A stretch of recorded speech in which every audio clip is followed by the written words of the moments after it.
치과 강의를 맡은 조근호 정신건강의학과 의원의 조근호입니다. 제가 강의를 오늘 할 분야는 제2장 진료 전달 체계와 평가 및 제3장 환자 진료에 대한 사항입니다.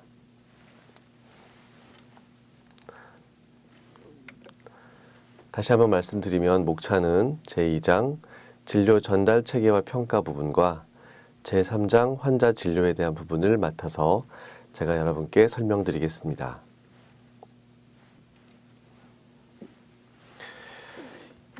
진료 전달 체계와 평가를 먼저 비교표를 가지고 말씀드리겠는데요. 제3주기 평가 때는 이제 5장에 있었고 5장에서 입원 수속 및 유지 절차부터 시작해서 6장에 입원 환자 초기 평가에 붙어 있던 내용들을 제4주기에는 2장으로 옮겨서 2.1.1의 입원 수속 및 유지 관리, 2.1.2의 환자 진료의 일관성 및 연속성 유지, 2.1.3의 퇴원 및 전원 관리, 2.2의 입원 환자 초기 평가 그렇게 포함이 됐고요. 신규로 검체 검사 및 영상 검사 관리와 검사실 안전 관리 부분이 포함됐습니다. 평가 기준을 자세히 살펴보면 정신병원 및 병원급 의료기관에 설치된 정신건강의학과에서 평가하는 기준으로서는 2.1.1에 환자의 입원을 수속하고 유지한다. 입원을 수속하고 유지하는 부분, 그리고 환자 담당 의료진 변경 시 정보를 공유하는 부분, 그리고 환자를 퇴원시키고 전원하는 부분, 그리고 입원 환자의 초기 평가를 수행하는 부분, 그리고 이번에 포함된 거에 검체 검사 및 영상 검사, 그리고 검사실의 안전한 관리, 이 부분들이 평가 기준에 포함되어 있습니다. 2.1.1 입원 수속 및 유지 관리 부분을 조금 더 자세히 살펴보면 기준 자체는 환자의 입원을 수속하고 유지하는 것, 이것에 방점이 찍혀 있고요.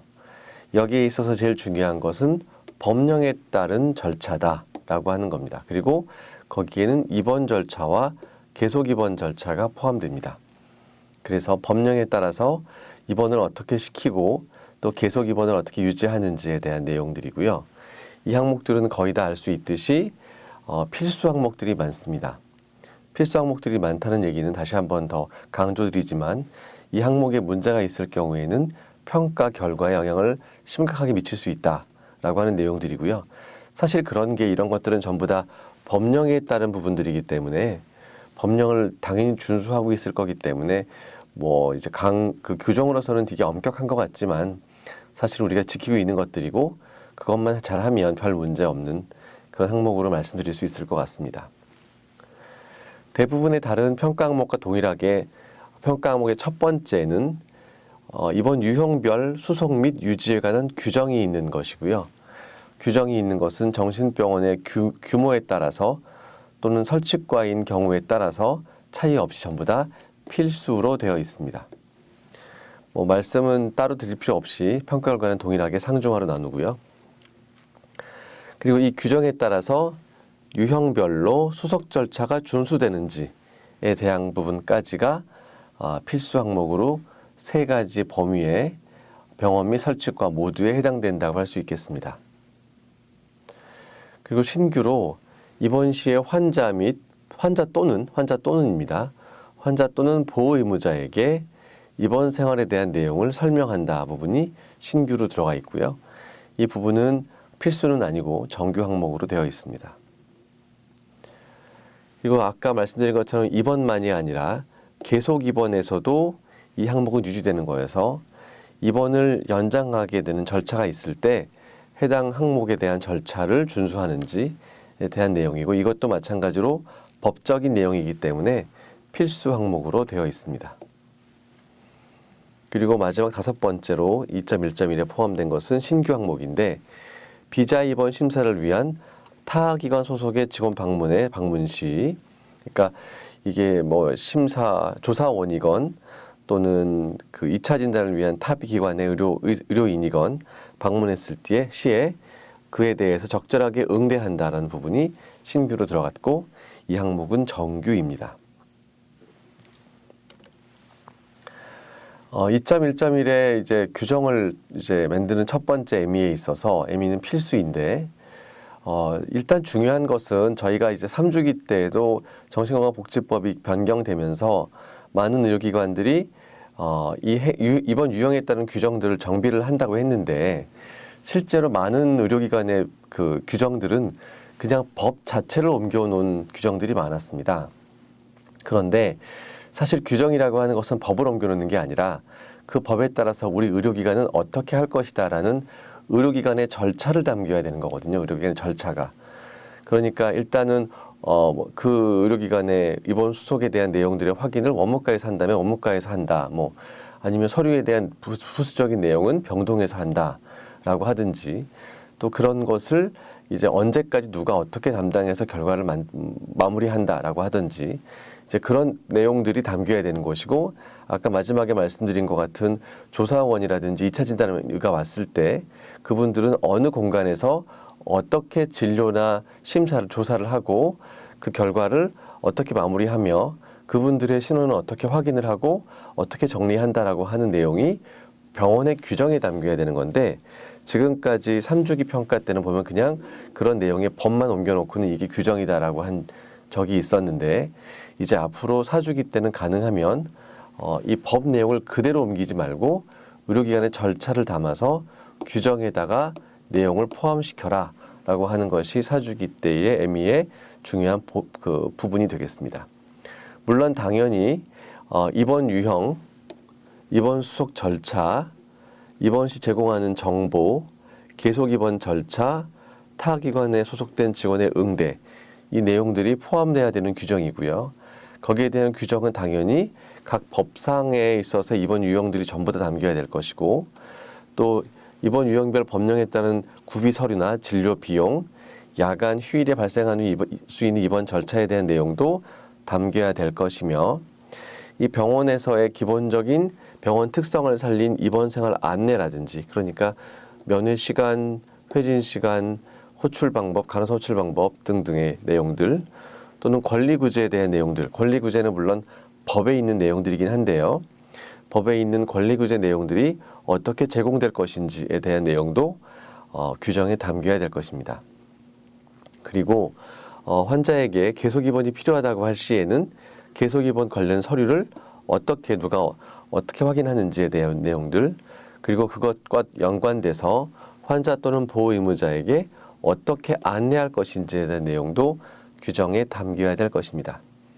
그리고 마지막으로 2차 진단 등 타기관 전문이나 입원 적합성 심사위원회 소속 조사원들이 방문했을 때 그들을 어떻게 확인하고 방문 기록을 관리하고 방문자의 신변을 보호하고 개인정보를 보호하는 것까지 포함한 절차들이 담겨야 될 것입니다. ME 2번은 이제 ME 1번에 이어서 진행되는 것으로 필수 항목이며, 규정에 따라서 입원 유형별로 입원 수속이 제대로 진행되고 관련 서류들이 보관되어 있는지를 보게 될 것입니다. 그리고 규정에 따라 환자 및 보호 의무자에게 입원 생활 및 환자의 권리와 관련된 필요한 정보를 제공하는 것이 ME 3번이 되겠고요.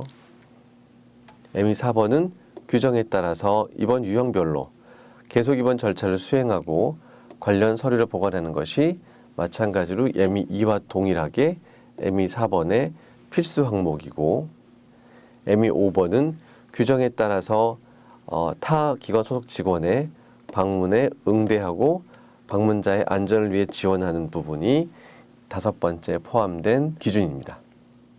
그래서 이제 저희가 이제 만약에 규정을 만들고 실제로 수행을 하고 또 평가위원들이 이것을 평가할 때 2.1.1의 규정에 다른 내용들이 실제로 수행되는지를 보게 될 텐데요.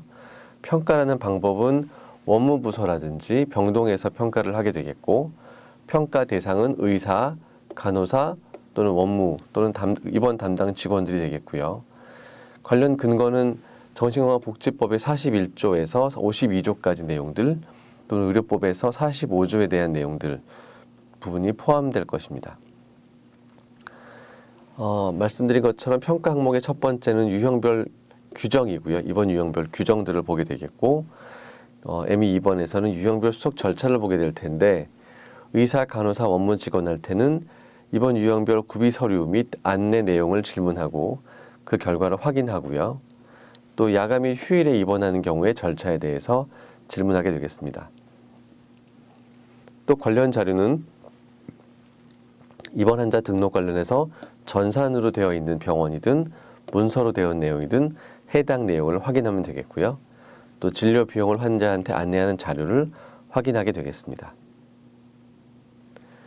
입원 시에 환자 또는 보호 의무자에게 입원 생활 안내하는 내용들에 대해서는 오무 및 간호 직원들한테 있어서 입원 생활 안내 방법, 내용 등을 질문하고 또한 포함해서 권리구제에 대한 내용들을 어떻게 안내하는지를 질문하고 확인하게 되겠습니다. 그리고 해당 내용을 의무 기록을 통해서 확인하는데 입원 생활 안내 자료 및 설명 여부에 대한 기록이 의무 기록에 있는지, 또 권리 구제에 대한 내용이 병실, 병동 또는 병원 내에 적절한 공간 내에 비치되어서 환자나 보호 의무자가 쉽게 알 수 있도록 되어 있는지를 확인하게 되겠습니다. 또 필수 항목으로 입원 유형별 계속 입원 절차는 의사, 간호사, 원무 직원한테 거기에 대한 사례를 확인하고 계속 입원 절차를 질문하며 환자 또는 보호 의무자에게 안내해야 될 정보에 대해서 질문하도록 하겠습니다. 그리고 거기에 따른 전산 및 문서로서 관련 자료를 확인하면 되겠습니다. 비자 입원 심사 관련 타 기관 소속 직원의 방문 시 적절한 응대에 대한 부분에 있어서는 마찬가지로 의사나 간호사, 원무 직원들한테 해당 절차를 질문하고 이 내용은 방문자의 신변 및 개인정보 보호 방법에 대해서 확인하는 질문이 되겠습니다. 그리고 타 기관 소속 직원의 방문 기록도 확인하도록 하겠습니다.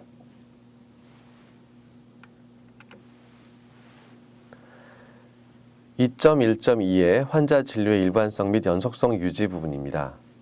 이 부분은 환자 담당 의료진 변경 시에 필요한 정보를 공유한다는 부분이고요. 평가 목적은 진료 연속성 유지입니다. 의료진이 만약에 변경되거나 의료진이 잠깐이 아니라 어느 기간 이상 자리를 비우는 사이에 환자에 대한 정보가 잘 공유돼서 진료의 연속성이 꾸준히 유지되는 것, 그것이 가장 중요한 목적이 되겠습니다. 그래서 ME 1번은 환자의 담당 의료진 변경 시에 정보 공유에 대한 규정이 있어야 되고요. 주치 변경 시에 필요한 정보를 공유해야 되고 환자가 전동되는 시에 의무 기록을 작성하여 필요한 정보를 공유하는 부분, 그리고 4번 ME는 근무 교대 시에 환자의 상태에 대한 정보를 공유하는 부분이 되겠습니다. 이 모두 200병상 이상과 미만의 정신병원에 있어서는 정규고요. 설치과에 있어서는 1번과 4번 항목만 정규로 되겠습니다. 그리고 설치과에서 전동이 없는 경우에는 미해당이 포함되어 있습니다. 특징적인 것은 이번에 주치 변경 시 필요 정보를 공유하는 부분하고 환자가 전동할 때 의무 기록을 작성하여 필요 정보를 공유하는 부분이 분리되었습니다. 2.1.2 환자 진료의 일관성 및 연속성 유지에 대한 내용을 ME별로 설명드리겠습니다. ME 1번은 환자의 담당 의료진 변경 시의 정보 공유에 대한 규정으로서 환자 담당 의료진 변경에 대한 정의를 먼저 내려야 됩니다. 그래서 담당 의료진 주치의가 변경되는 것 또는 전동, 근무교대 각 사항에 대해서 각 해당 의료기관은 어떻게 정의하고 있는지에 대한 내용이 포함되어야 되고 이럴 때의 정보 공유의 내용, 방법, 범위에 대해서 설명이 있어야 됩니다. 정보라고 하는 건 의료기관의 정보는 기본적으로 외부에 나가지 않고 내부에서 잘 정리돼서 보관되고 그것이 분실되거나 아무나 거기에 접근하지 않도록 하는 보호도 무척 중요하지만 또 제한된 영역 안에서 정보가 잘 공유돼서 치료진끼리 의사소통이 명확하게 되는 게 아주 중요하기 때문에 이 정보 공유에 대한 내용이 ME 1번에 포함되어 있는 것입니다. ME 2에 있어서는 규정에 따라서 환자 주치 변경할 때, 그 주치 변경이 ME 1의 규정에 있으니까요. 그럴 때 공유하는 부분들에 대한 내용이 ME 2에 들어가 있고요. ME 3번은 규정에 따라 전동 시의 의무 기록을 이런 전동 시에 대한 내용들로 ME3이 구분된 것입니다. 그리고 ME4는 근무교대 시니까 이제 근무교대 시는 간호사의 듀티가 바뀔 때를 주로 이야기하는 것이고요. 그럴 때는 이제 방법은 뭐 의무 기록일 수도 있고 카덱스일 수도 있고 플로시트일 수도 있고 노트일 수도 있고 그것은 뭐 해당 의료기관의 상태에 따라서 상황에 따라서 좀 다양하게 적용될 수 있을 것 같습니다. 그래서 평가할 때는 이제 규정에 대해서는 규정을 검토하는 것이고요. 전공의는 담당 주치에서 제외됩니다. 그러니까 전공의들이 이제 철치과 같은 데서 또는 정신병원도 이제 일부에 있어서 그 뭐 이제 몇 개월마다 전공의가 바뀐다고 해서 주치의가 바뀌는 것을 쓸 건 아니고요. 이제 전문의가 바뀌는 것을 얘기합니다. 근데 이제 담당 주치의가 변경되어서나 전공의가 변경되지 않은 경우에는 정보 공유는 의료기관이 정한 방법을 인정한다라고 되어 있어서 각 의료기관마다 거기에 해당 내용을 포함해서 진행하면 됩니다. 주치의 변경 시 필요한 정보는 주치의 변경 시 공유하는 내용, 방법, 범위를 질문을 하고 의사한테는 이제 거기에 대한 의무 기록을 통해서 저희가 확인하면 되겠습니다.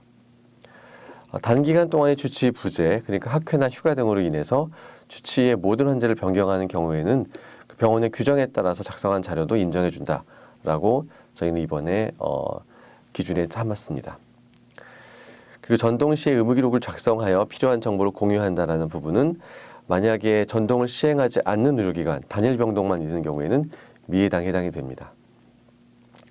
근무 시간 교대 시에는 이제 만약에 의사도 뭐 응급실 내에서 무슨 근무 교대가 있는 특별한 곳이라면 거기에 해당될 수가 있겠지만 대부분의 경우에는 간호사에 대한 내용으로 공유되는 부분을 말씀드리는 거고 그럴 때 작성한 의무 기록이나 인수 자료를 확인한다라고 되어 있습니다. 2.1.3에서 환자가 퇴원하고 전원할 때 부분은 퇴원 또는 전원을 결정하고 진료 연속성을 유지하기 위한 필요한 정보를 제공하는 부분으로 환자가 퇴원한다고 해서 그 사람이 이제 치료가 완전히 끝나서 퇴원하는 경우보다는 외래 치료로 이어지거나 지역사회로 그분이 이제 돌아가서 거기서의 서비스도 유지돼야 되는 경우들이 많아서 거기에 대한 내용이 규정에 담겨야 되고 절차가 있어야 되고 연계가 돼야 되고 전원도 해야 된다라고 하는 부분으로 되어 있고요. 이것은 규모에 상관없이 정규, 설치과도 모두 정규로 여러분들이 이해하시면 됩니다. 그래서 퇴원 절차는 퇴원 계획 수립에 대한 부분이 먼저 규정에 들어갈 텐데 수립 시점, 수립 예외 환자를 저희가 이제 규정에서 담아야 되겠고요. 정신과가 참 퇴원 계획을 수립하고 그 계획된 대로 퇴원이 진행되는 경우보다는 급작스럽게 퇴원이 이루어지는 경우도 지금까지 많았는데 이제 가능하면 계획된 퇴원과 계획된 퇴원에 따른 절차가 진행되는 것이 적절한 프로세스 같습니다. 그리고 거기에 따라서 절차에 맞는 서류도 확보되는 것이 필요할 것이고 정보도 적절히 제공돼야 될 것입니다. 그리고 이제 ME3에는 이제 정신재활 서비스 연계에 대한 부분으로 이 퇴원 사실 통보에 대한 부분이 있죠. 그래서 센터, 정신건강복지센터나 보건소에 통보를 하고 또 퇴원 이후에 이용할 수 있는 정신재활시설, 지역사회 정신건강시설들에 대해서 정신보건 수첩을 통해서 안내하도록 되어 있기 때문에 그 정신보건 수첩이 의료기관에 비치되어 있는지를 확인하게 되겠고요. 유관기관 연계는 이러한 시설들이 포함됩니다. 납병원도 물론 포함될 수 있습니다. 전원 절차는 전원에 대해서는 환자 상태 또는 환자 및 보호 의무자의 요구도 또는 적합한 기관 선정 등에 대한 기준이 포함될 수 있겠고 이송할 때 이송 수단 및 물품, 의료진 동반이 필요한 상태에 대한 정의, 진료 의뢰서 작성 및 제공 또는 법령에 따른 구비 서류 그런 내용들이 포함될 수 있겠습니다. 그래서 이런 내용들로 퇴원 절차가 준수되는지가 ME2번이고요. 정신재활 서비스 연계 부분이 ME3번이고 전원을 하는 것이 ME4번이 되겠습니다. 2.2는 환자에 대한 이제 입원 초기 평가 부분입니다. 그래서 초기 평가가 정해진 기간 내에 일단 수립이 되고 작성이 돼서 초기에 치료 계획이 적절히 수립되는지를 보는 게 이 초기 평가 부분이고요. ME 1번부터 4번까지 보시면 1번은 입원 환자의 초기 평가에 대한 규정이 있는 것이고 2번은 의학적 초기 평가, 3번은 간호 초기 평가고 간호 초기 평가는 24시간이라고 하는 규정은 마찬가지로 이전하고 동일하게 있습니다. 그리고 초기 평가 기록을 담당 직원들이 공유하는 부분이 신규로 들어갔습니다. 이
내용들은 정신병원은 전부 정규고요. 설치과는 ME 1, 2, 3이 정규입니다.